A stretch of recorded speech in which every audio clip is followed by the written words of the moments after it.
Welcome to a new episode of Policy Implications podcast, where policy meets research. I'm your host, Olga Zamarro from Kozminski University, where I teach and do research in empirical economics. My guest today is Gema Zamarro, who is a full professor at the University of Arkansas, a director of the research group for the study of measures and development of character skills, and a senior economist at the USC Dornsife Center for Economic and Social Research. Gema's main area of expertise is education and labor economics. And today we'll be discussing her recent paper called School Reopenings, Childcare Arrangements, and Labor Outcomes During COVID-19, co-authored with Maria Prados and Andrew Camp. This paper discusses the gender gap in childcare responsibilities and its effect on parents' employment status during the pandemics. So welcome, Gema. I'm very happy to have you on the podcast and be discussing this research with you. But before we start our discussion of the paper, please tell us more about your research and how did you become interested in this topic? Sure. Hi, thank you for having me. I'm so happy to be here.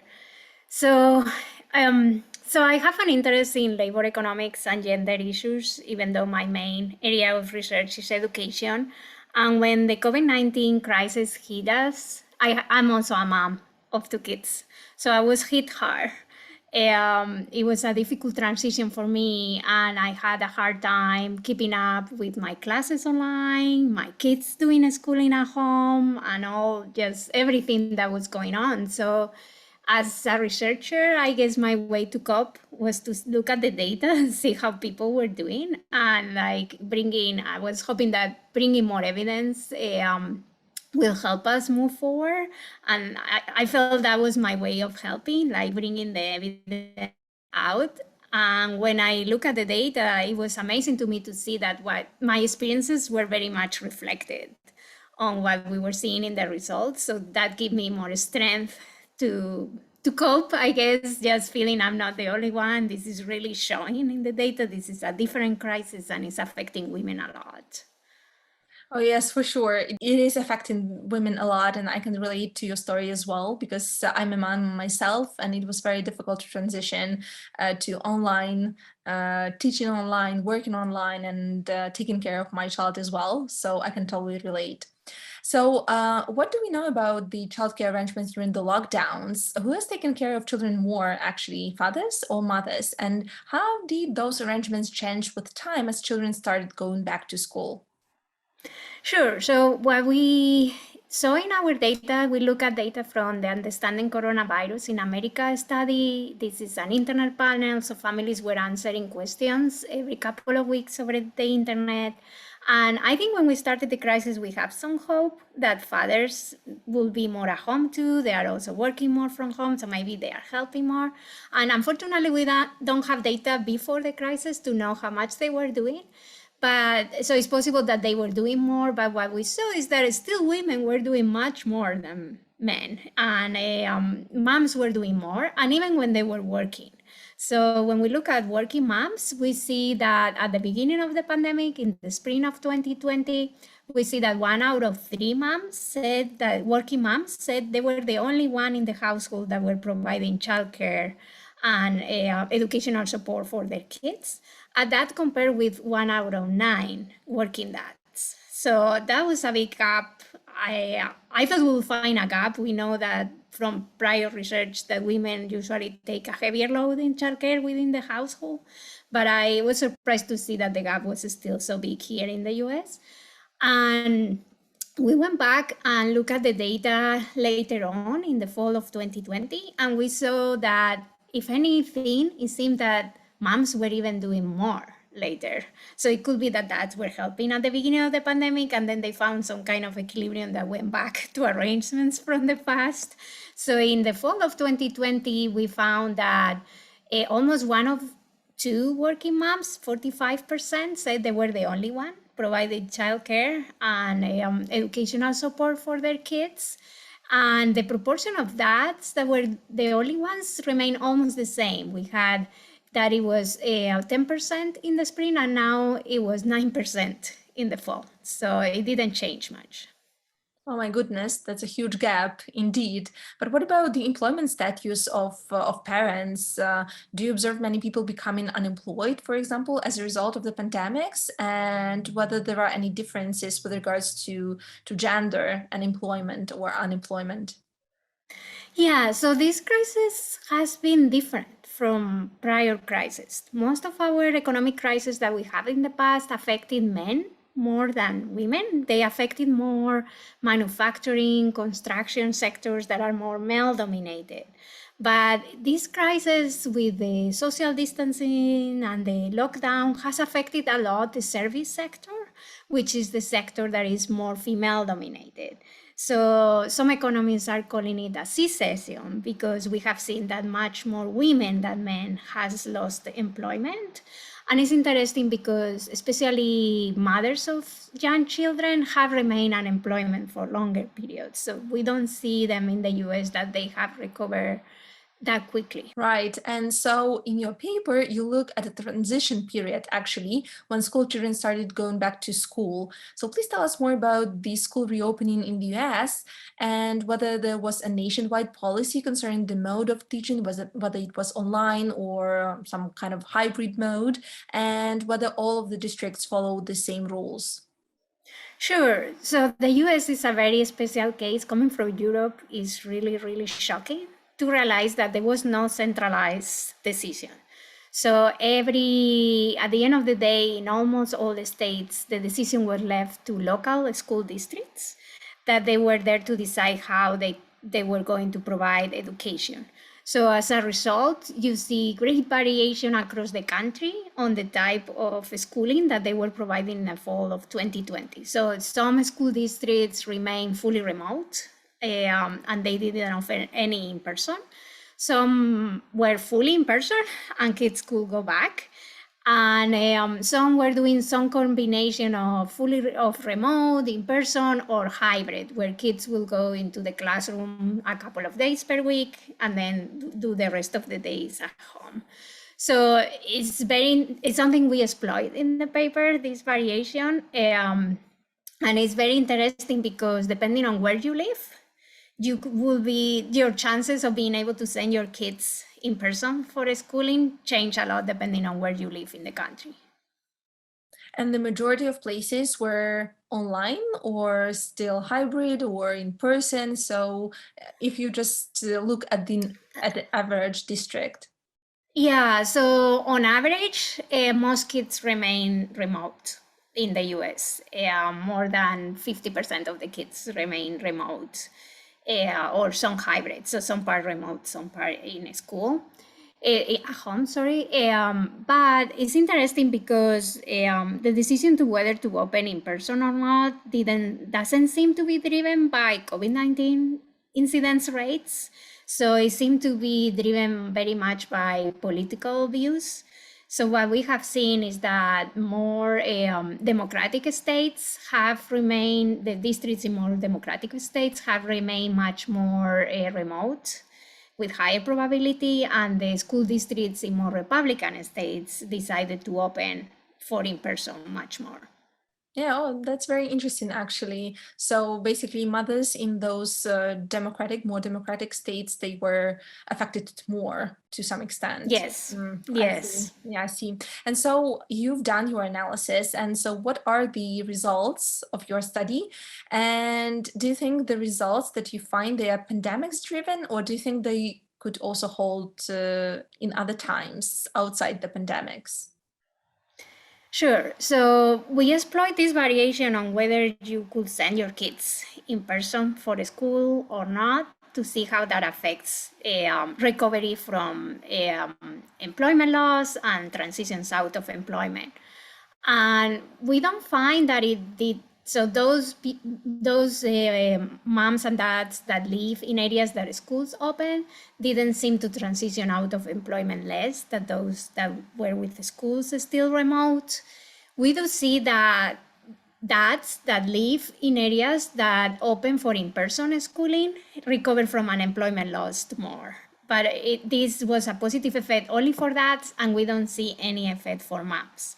So all of this is telling us that the school reopenings that happen in the fall here in the US don't seem to be enough to get mothers back into employment or keeping mothers out of transitioning from unemployment. So I think we should not take this result as saying that schooling doesn't help bringing more women into the labor force. I think the context should be taken into account. I think this is very specific of the COVID situation in the US.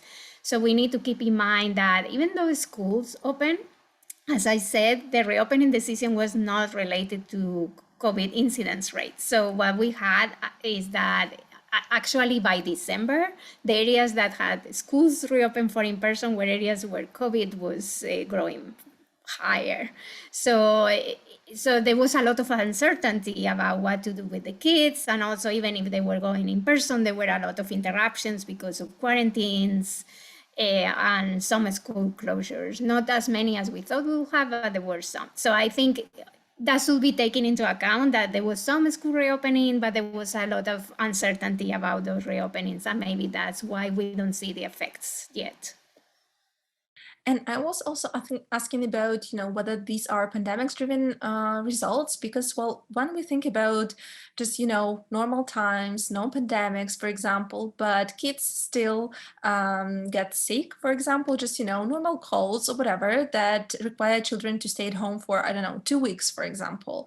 So based on your results, do you think anyways, kind of like even outside of the pandemics, mothers are still affected more and are taking more responsibilities for childcare arrangements, especially when, kids are getting sick?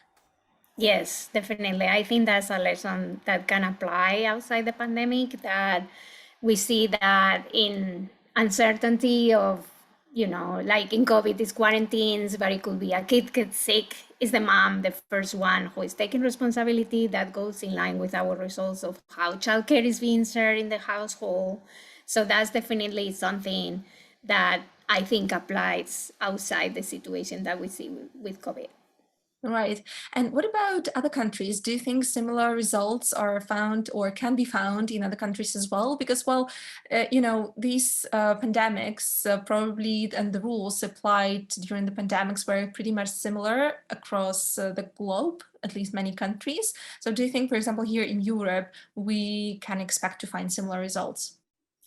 Yeah, so there is some research that has looked internationally. Alon and co-authors, they have a paper that has looked at how the pandemic has affected employment outcomes across countries. And even though we see that in most countries, we could call it a C-session, that doesn't happen in all countries, actually. And in some countries, the difference on employment laws between men and women is much bigger than in other countries. So the US is one of the countries where women were hit hardest.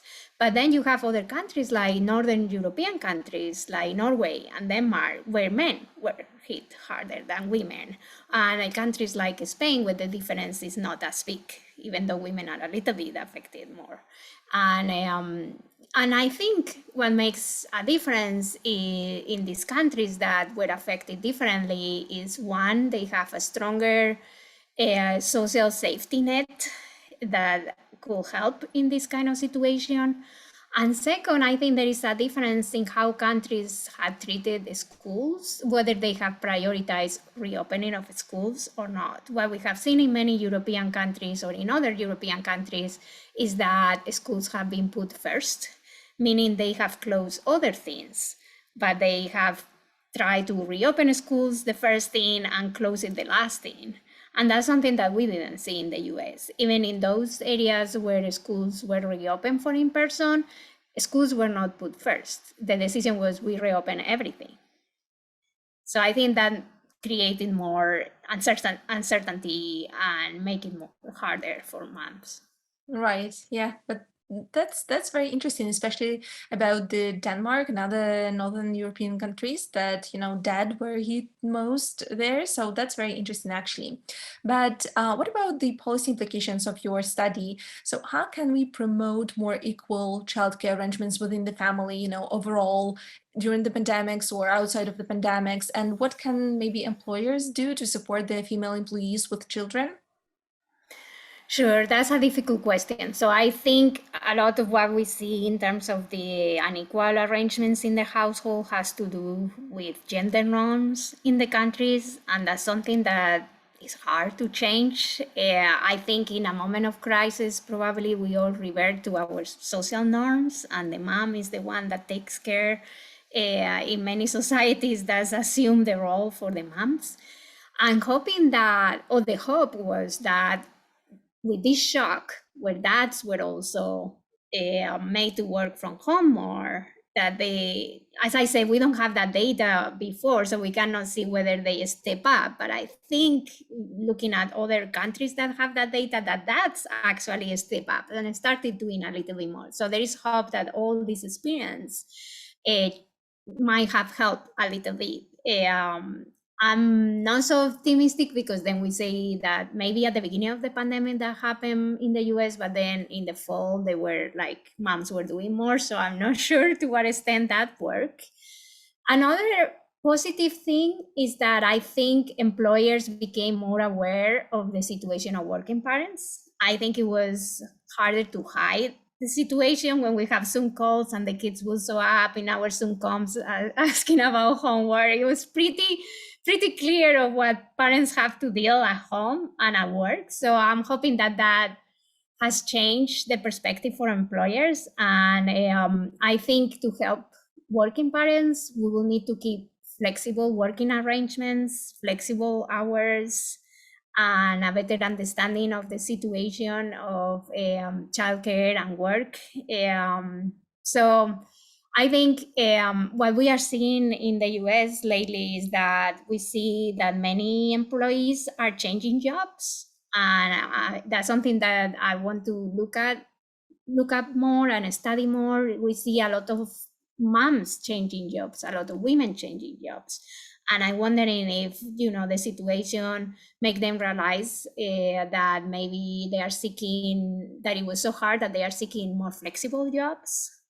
And if there is a demand for those type of jobs, I'm hoping employers start reacting with offering more flexible jobs.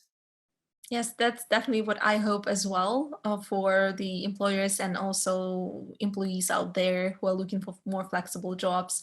Thank you very much, Gema, for this interesting discussion. I do hope that we can, increase awareness about this issue and this topic. And indeed, this is very true that the pandemics have had some positive effects on us all, and maybe the norms, the gender norms, and also the awareness of employers will change in a positive direction as a result. So thank you very much. Thank you. I hope so.